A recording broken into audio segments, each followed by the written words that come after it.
네, TBC 클리닉 건강 365 주치 김가은 소아청소년과 전문의와 지금부터 함께하겠습니다. 네, 안녕하세요. 안녕하십니까? 안녕하세요. 저는 계명대학교 동산병원 소아청소년과에 있는 김가은입니다. 네. 지금 소아 알레르기 호흡기학을 전공하셨다고 들었습니다. 그래요. 지금도 코로나가 끝난 게 아니고요. 또 아이들의 호흡기를 담당하시는 분이니만큼 이 소아 코로나 감염에 대해서 걱정이 크시죠? 네. 네, 특히나 오미크론 시대에 들어서면서부터 코비드-19에 감염되는 소아들이 급격하게 늘어나는 추세입니다. 코비드-19은 ACE2 리셉터라는 것을 통하여 세포 안으로 들어가서 병을 발병시키는데요. ACE2 리셉터는 연령에 따라 수용체 발현율의 차이를 보입니다. 그런데 소아에서는 성인에 비해서 상대적으로 중증도가 낮게 보고되고 있고, 이런 결과에 대해서 아직까지 대립가설이 없는 유력한 가설은 이 ACE2 리셉터가 소아의 경우 상대적으로 성인에 비하여 적게 분포해서 중증도가 낮다는 설이 가장 유력한 메커니즘으로 보고 있습니다. 자, 그렇다면 오늘은 어떤 질환에 대해서 함께 알아볼까요? 오늘은 식품 알레르기와 아토피 피부염에 대해서 말씀드리도록 하겠습니다.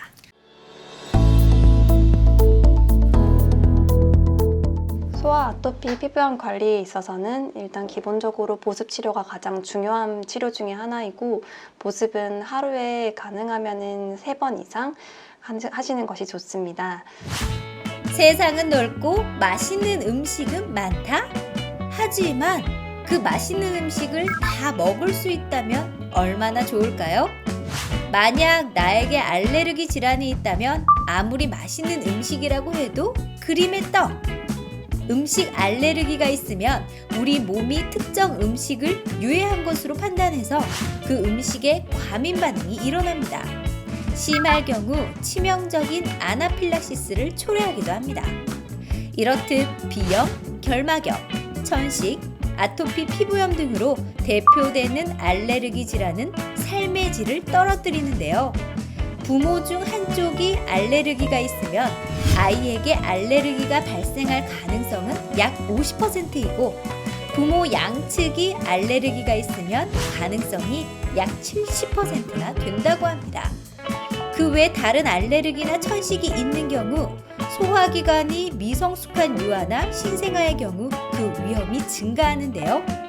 특히 아토피 피부염이 있는 경우 부모가 아토피가 있거나 식품 알레르기와도 관련이 깊기 때문에 주의를 기울여야 합니다.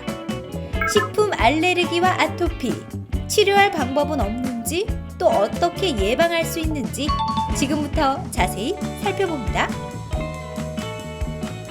네, 사실 저도 아이를 키울 때 가장 걱정됐던 부분이 이 알레르기를 일으키는 음식이 뭘까, 그래요. 아토피가 있을까, 이 부분이었습니다. 요즘에는 또 많은 분들이 알레르기 검사를 직접 또 하시더라고요. 네. 근데 생각보다 알레르기의 범위가 굉장히 넓다고요. 네, 알레르기 질환은 면역체계의 과민 반응으로 생기는 일련의 질환입니다. 알레르기라고 하면 알레르기 비염, 알레르기 결막염, 천식, 아토피 피부염 같은 모든 것들을 일컬을 수 있습니다. 하지만 이런 병들이 있으면 이로 인해서 아이들의 삶의 질이 굉장히 떨어질 수 있는데요. 알레르기 소인이 있는 아이들은 학령기를 지나 성인이 되는 과정에서 아토피 피부염, 천식, 알레르기 비염 등의 알레르기 질환이 순차적으로 진행을 하게 되는데, 이런 경우를 일반적으로 그림에서와 같이 알레르기 행진이라고 하고 있습니다. 알레르기 행진이라는 말을 하는 네. 거예요. 그러니까 저 얼마 전에 사실 네. 눈이 계속 간지러워가지고 네. 알레르기인 것 같아가지고 병원에 가니까 검사를 하더라고요. 네. 등에 했는데 뭔가 이렇게 약물을 떨어뜨리는데 뭔가 좀 막 간질간질한 거예요. 네. 그래서 제가 알러지가 많다고 생각을 했지만 네. 진먼지 알레르기, 뭐 네. 햇빛 알레르기, 심지어 초콜릿 알레르기도 있다고 그래요? 얘기를 네. 하더라고요. 어머나. 이게 신기한 알레르기가 생각보다 꽤 많네요. 네, 진먼지 진드기는 말씀 주신 것처럼 우리나라에 굉장히 많은 인구수가 겪고 있는 알레르기의 이제 원인 물질로 알려져 있고요. 그거 외에도 꽃가루 알레르기, 식품 알레르기부터 최근에 반려동물을 키우는 가구 수가 증가하다 보니까 강아지, 고양이 털 알레르기 같은 것들이 있을 수 있습니다. 또 이제 농촌에 가거나 했을 때 약물이나 곤충 등의 이제 침에 쏘여서 생기는 알레르기들도 있을 수 있습니다. 또 복숭아만 먹으면 입이 따끔따끔한 사람들도 있는데요. 이런 경우는 복숭아 단독의 식품 알레르기다 생각하는 것보다는 구강 알레르기 증후군이 아닌지 꼭 담당 선생님과 상의를 하는 것이 좋습니다. 구강 알레르기 증후군은 꽃가루 알레르기를 가진 환자에게서 원인이 되는 꽃가루 항원과 구조가 유사한 과일이나 채소를 날 것으로 섭취했을 때 발생하게 되는 겁니다. 이렇게 그림을 보시면 자작나무에는 봄철에 유행하는 꽃가루인데요. 봄철에 유행하는 꽃가루 알레르기가 있는 사람은 사과나 복숭아가 먹으면 입이 따끔따끔한 증상이 제가 생길 수 그래요. 있고, 네. 진짜요? 네. 네. 그게 실제로 꽃가루가 들어온 것처럼 몸에서 인식을 하는 거죠. 네. 네, 그 외에도 돼지풀이나 잔디류 같은 거에 알러지가 있는 사람들은 사과, 멜론, 복숭아 같은 것들을 먹었을 때 입안이 따끔따끔하거나 목이 가려운 증상이 나타날 수 있고, 이런 경우는 주로 입 구강 점막에 대한 증상이 나타나는 것이 특징적입니다. 와, 지금 알레르기를 굉장히 다양한 종류로 말씀해 주셨어요. 저도 이제 검사를 해보니까 진먼지 진드기 알레르기랑 고양이 알레르기 이렇게 저는 두 개가 있더라고요. 네. 근데 저는 이렇게 종류가 많은지도 몰랐고 대체 이런 알레르기는 왜 생기는지 궁금해요. 뭐 대부분 이제 그 알레르기를 가지고 태어나는 경우가 많은 것 같은데 후천적으로 알레르기가 생기는 경우도 많나요? 네, 후천적으로도 생길 수 있습니다. 네, 허나 원인이 되는 알레르기인 종류가 나이가 들면서 한 사람에게서도 바꿔질 수 있다는 게 다른 중요한 포인트인데요. 예를 들어서 연령이 증가함에 따라서 식품 알레르기가 있던 사람이 진먼지 진드기 또는 꽃가루, 애완동물 털 등의 흡입 항원에 대해서 알레르기가 증가하는 경향이 보일 수 있다는 것을 알아두셨으면 좋겠고, 한 사람에게서도 연령에 따라 원인 알레르겐이 변할 수 있고 이러한 연령별 검사의 차이는 흔하게 관찰됩니다. 네, 그래요. 일단 알레르겐이라는 것은 이제 알레르기의 원인이 되는 물질이다. 우리가 이렇게 이해를 하면 될 것 같습니다. 특히 어떻습니까, 원장님? 식품 알레르기는 아이들한테 많이 나타난다고 하는데 좀 어떤 증상이 있고 그 식품을 먹은 다음에 어느 정도 시간이 지나야 증상이 발현되나요? 어린 아이들에게 식품 알레르기 유병률이 성인보다 좀 더 많다고는 알려져 있습니다. 왜냐하면 아이들의 면역 기능 및 점막 기능이 어른보다는 미숙하기 때문입니다. 하지만 식품 알레르기가 아이들에게만 생기는 것은 아니고 어른들에게도 생길 수 있습니다. 다만 아이들에게 흔하게 생기는 원인 물질과 어른들에게 흔하게 생기는 식품 알레르기의 원인이 다른 것입니다. 식품 알레르기는 식품 섭취 후에 생기는 반응 중에 알레르기 면역 반응으로 연관된 반응을 일컫는데요. 예를 들면 상한 우유를 먹고 이상 반응이 생기는 건 소위 식중독의 가능성이 더 높습니다. 하지만 다른 사람은 먹어서 괜찮은 음식을 나만 먹었을 때 나만 배가 아프다든지 아니면 피부 발진이 생긴다든지 하는 반응은 식품 알레르기를 강하게 의심할 수 있고요. 식품 알레르기의 소화에서 나타나는 일반적인 증상으로는 보채거나 구토, 설사 같은 소화기 반응이 있다거나 피부 발진, 가려움증 같은 피부 증상이 있을 수 있습니다. 하지만 이렇게 가벼운 경미한 두드러기 반응부터 심한 호흡곤란처럼 생명을 위협하는 알레르기 반응도 나타날 수 있습니다. 이런 반응을 아나필라시스라고 하고요. 식품 알레르기는 보통은 식품 섭취 후 몇 분 후에 일어나는 즉시형 반응과 하루 이틀 뒤에 나타나는 지연형 반응이 있을 수 있습니다. 그래서 식품 알레르기라고 하면 일반적으로는 조금 더 많이 발생하는 즉시형 반응이라고 인식을 하고 있는데요. 이런 경우는 대부분 식품을 먹자마자 바로 또는 2시간 이내에 증상이 나타나는 것이 굉장히 특징입니다. 네, 이 식품 알레르기에 대해서 자세히 말씀을 해주셨습니다. 근데 그렇습니다. 우리가 보통 이 독과 약의 차이는 네. 양에 달려 있다 이렇게 그렇죠. 말들을 하잖아요. 네. 어느 정도 먹으면 알레르기 증상이 나타나는지 궁금한데 소량만 먹어도 증상이 바로 나타날까요? 네, 이런 경우는 환자들에 따라서 굉장히 다른데요. 소량을 먹어도 증상이 생기는 환자들이 있을 수 있습니다. 예를 들어서 조리기구에 묻은 소량의 음식만으로도 입술이 부풀어 오른다든지 아니면 굉장히 심한 혈압이 떨어지는 반응이 있을 수도 있고요. 어떤 심한 사람들은 같은 조리 공간에 있는 것만으로도 알레르기 반응이 생기는 경우가 있을 수 있습니다. 그럼 안 먹어도 냄새만 맡아도 네. 증상이 나타날 수 있어요? 그런 경우가 드물지만 있습니다. 우와. 진짜요? 굉장히 알레르기 반응이 심한 사람이라고 이제 그거 확인할 수 있고요. 네. 그렇군요. 저도 아이를 키우다 보니까 특히 우리 강호가 어떤 식품에 알레르기가 있는지 유심히 지켜봤거든요. 네. 계란을 어릴 때 먹으니까 네. 바로 이렇게 입안 여기 이게 막 두드러지듯이 뭔가 어머나, 알레르기 어머나. 반응이 일어나는데 네. 주변에서도 계란 먹고 네. 이런 알레르기 반응을 보이는 아이들이 많더라고요. 네. 혹시 아드님이 계란을 몇 개를 먹었을 때 반응이 있었나요? 아, 제가 그렇게 유심히 살펴본 아빠는 아니었던 것 같아요. 몰라요. 몇 개인지는 모르겠어요. 하나, 둘 헤아려 보지는 않았거든요. 네. 이게 어떤 보호자들은 우리 애는 계란을 반 개만 먹어도 증상이 생겨요. 이렇게 말씀을 하는데요. 네. 그럼 저는 되물어요. 어떤 계란을 반 개를 먹었나요? 라고 묻습니다. 어머. 그 이유는 같은 계란이라도 어떤 방식으로 조리를 했는지에 따라서 그런 일반적인 계란으로 치면 계란의 단백질의 항원성이 달라져요.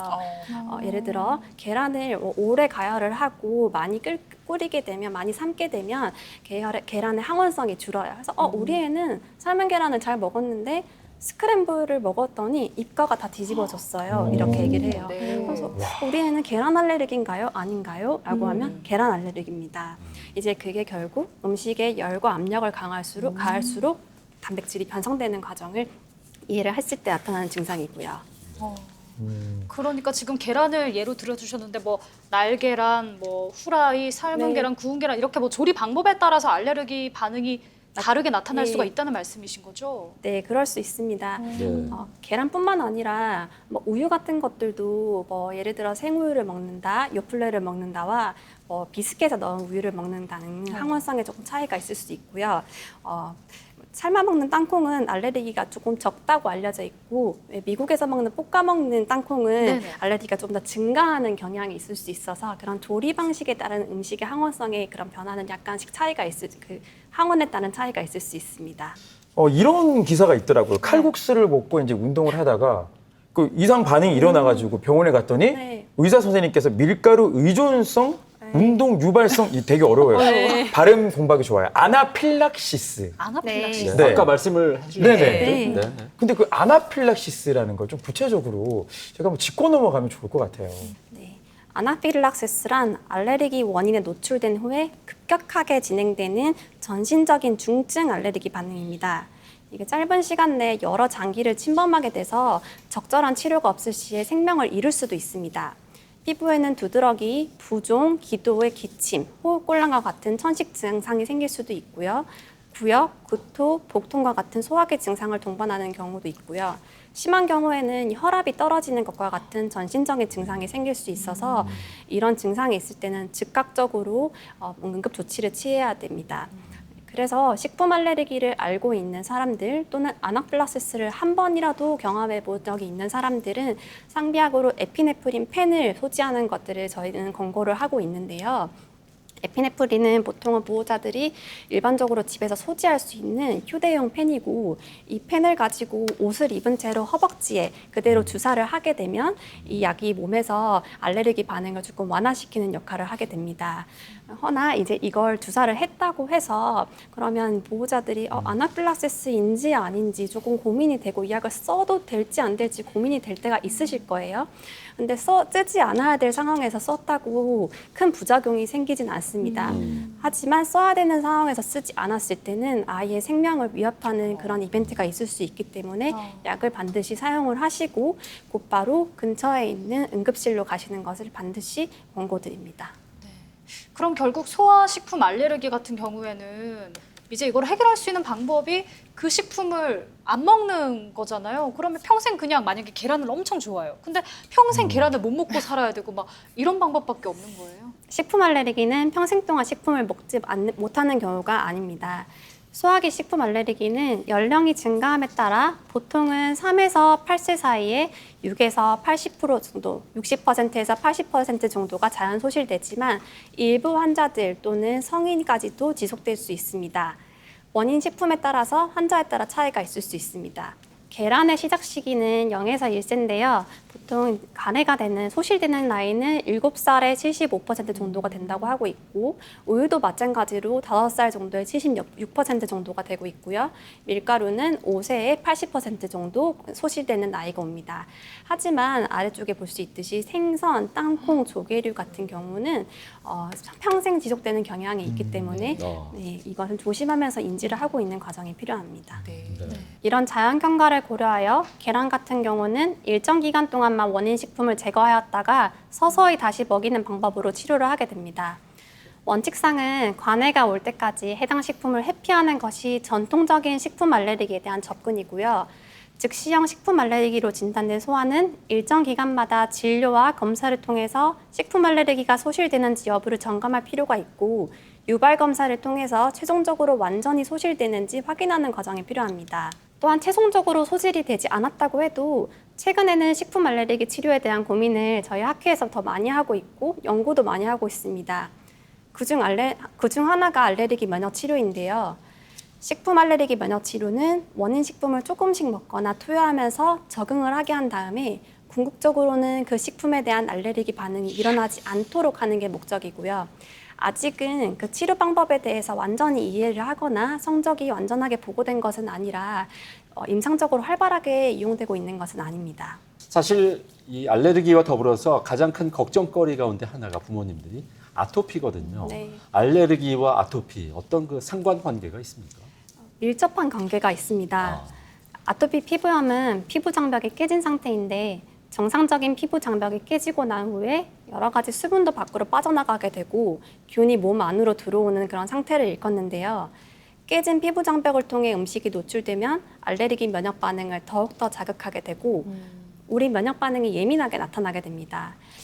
이런 것들이 바로 식품 알레르기의 첫 시작이 되기도 합니다. 아이들이 아토피 있으면 진짜 부모님 정말 속상하거든요. 네. 그래서 제 주변에 보면은 실제로 도시에 살다가 가족 전체가 시골로 이사 간 집이 많아요. 근데 또 그 뒤에 생활하다가 아이가 아토피가 또 싹 사라졌대요. 이런 걸 보면 교수님 환경적인 요인이 참 큰 것 같아요.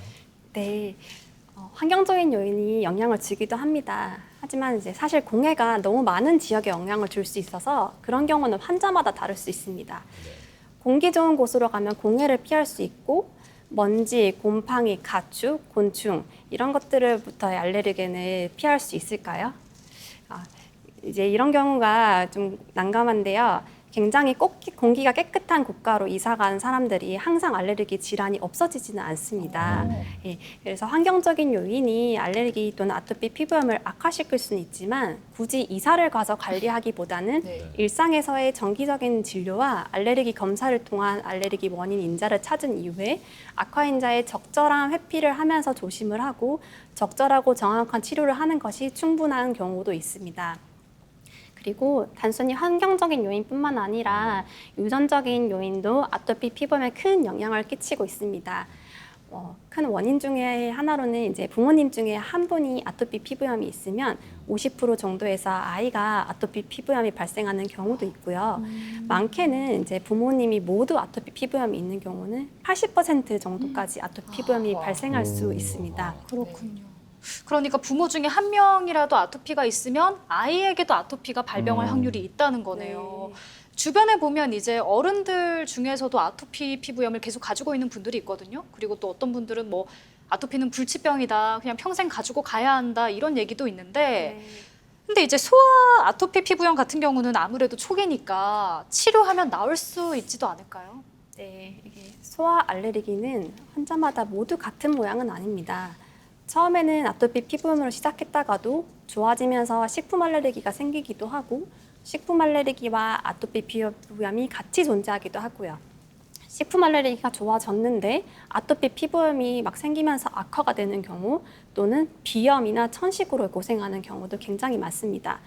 그러나 이런 것들이 하나의 알레르기 질환이라는 걸 인지를 했을 때는 이런 사실을 고려해서도 처음에 아토피 피부염을 진단하고 치료하는 과정이 굉장히 중요합니다. 아까 말씀드린 알레르기 행진의 시작이 아토피 피부염인 경우도 굉장히 많거든요. 그래서 그 초기 치료를 잘 해줌으로써 그 다음 단계로의 이행을 막아주는 그 효과가 있습니다. 아토피 피부염의 치료를 위해서는 기본적으로 악화 요인을 확인하고 그 요인을 제거하도록 노력을 하고 정확하게 파악을 하는 것이 중요합니다. 네. 그렇다면 소아 아토피 피부염 같은 경우에 치료를 할 때 약물 치료로 가능한가요? 어떻습니까?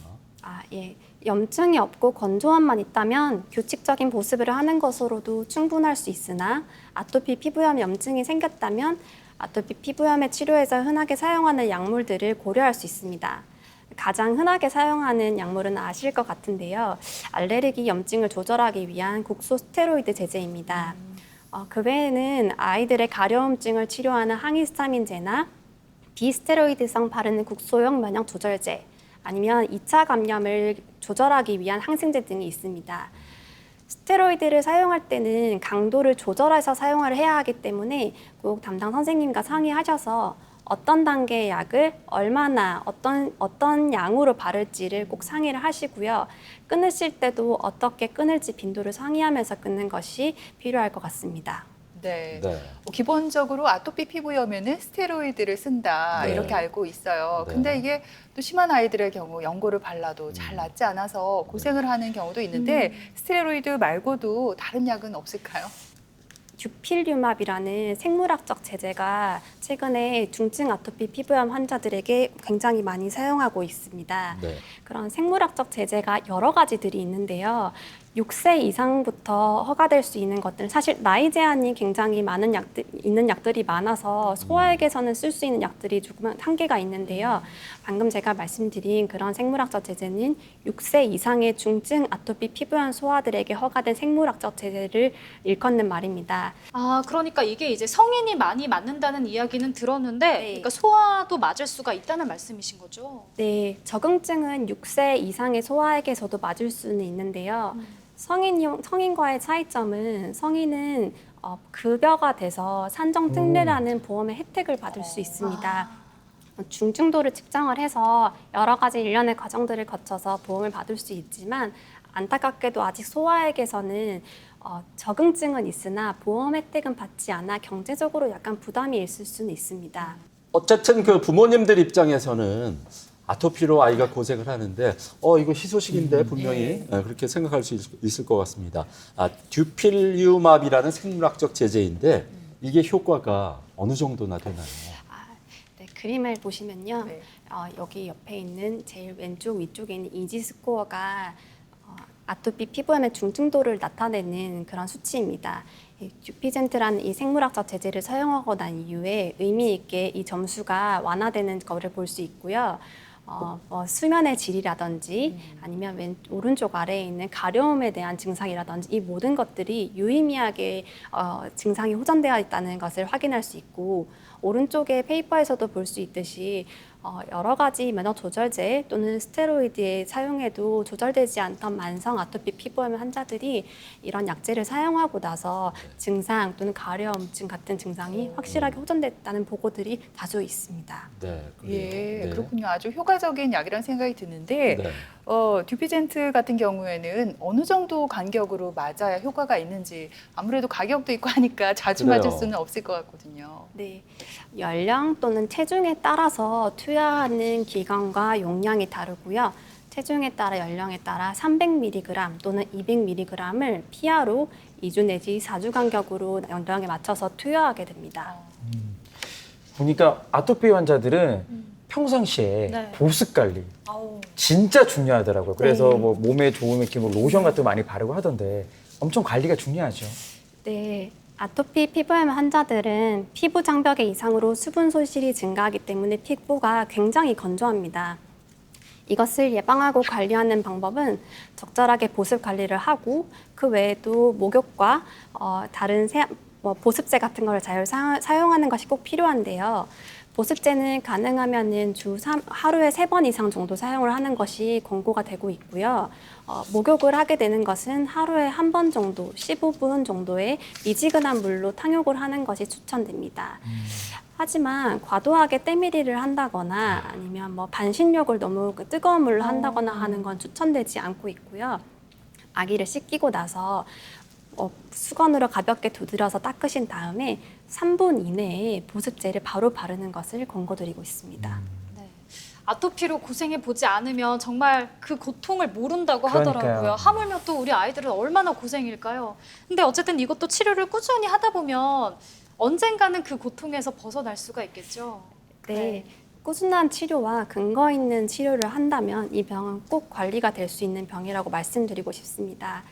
평상시 피부 관리를 통해서 관리를 하시고 사이사이에 급성 염증이 있으면 적극적인 치료를 통해 아토피 피부염의 악순환을 끊어주는 것이 중요하다고 꼭 말씀드리고 싶습니다.